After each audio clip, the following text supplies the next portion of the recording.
Les États-Unis et Israël ont lancé conjointement l'opération Rugissement du Lion contre l'Iran. Donald Trump évoque des opérations de grande ampleur et appelle les militaires iraniens à déposer les armes ou à mourir. Short time ago, the United States military began major combat operations in Iran. Our objective is to defend the American people by eliminating imminent threats from the Iranian regime, a vicious group of very hard, terrible people. Its menacing activities directly endanger the United States, our troops, our bases overseas, and our allies throughout the world.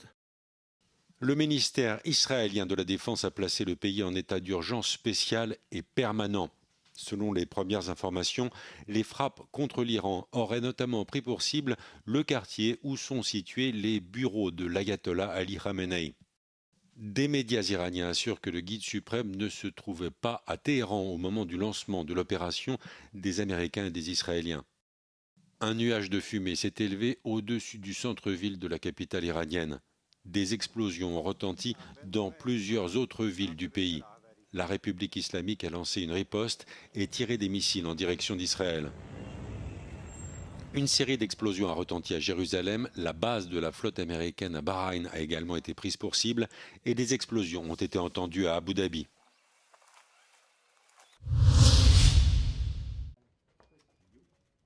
Inquiétude des dirigeants européens après le lancement des frappes contre l'Iran. Les États-Unis et Israël agissent conjointement contre le régime des Mollahs. Le Pentagone a baptisé l'opération de fureur épique. Israël l'appelle le rugissement du lion. La présidente de la Commission européenne, Ursula von der Leyen, et le président du Conseil européen, Antonio Costa, ont qualifié ces développements de très préoccupants. Les deux responsables de l'UE exhortent toutes les parties à éviter toute mesure susceptible d'exacerber les tensions ou d'affaiblir le cadre mondial de la non-prolifération. La chef de la diplomatie européenne estime de son côté qu'il s'agit d'une situation périlleuse. Kaja Kallas rappelle dans un tweet que le régime iranien a tué des milliers de personnes. Selon elle, le programme nucléaire et le soutien de l'Iran à des groupes terroristes constituent une menace sérieuse pour la sécurité mondiale.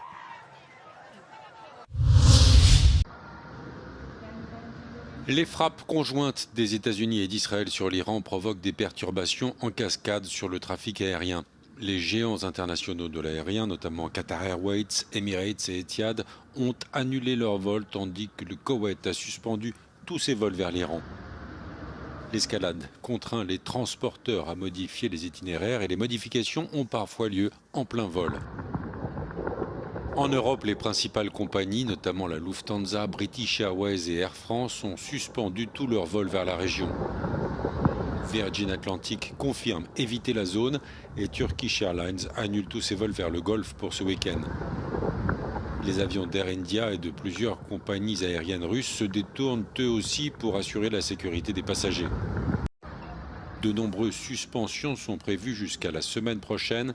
Les voyageurs sont invités à vérifier en ligne le statut de leur vol.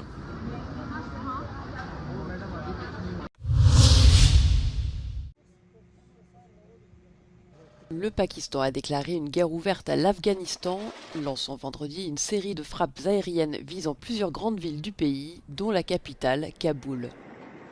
Ces bombardements interviennent au lendemain d'un échange de tirs meurtriers entre les forces des deux pays. Le ministre pakistanais de la Défense a qualifié l'Afghanistan de colonie de l'Inde, accusant le pays d'exporter le terrorisme. Les autorités talibanes ont rejeté cette accusation, assurant agir contre les mouvements armés. Ce regain de violence survient après des mois de tensions croissantes et l'échec d'un cessez-le-feu négocié par le Qatar et la Turquie. Les affrontements ont déjà fait des dizaines de morts parmi les soldats et les civils et provoqué d'importants déplacements de la population, alimentant une crise migratoire. L'ONU met en garde contre une escalade susceptible de plonger l'ensemble de la région dans une catastrophe humanitaire.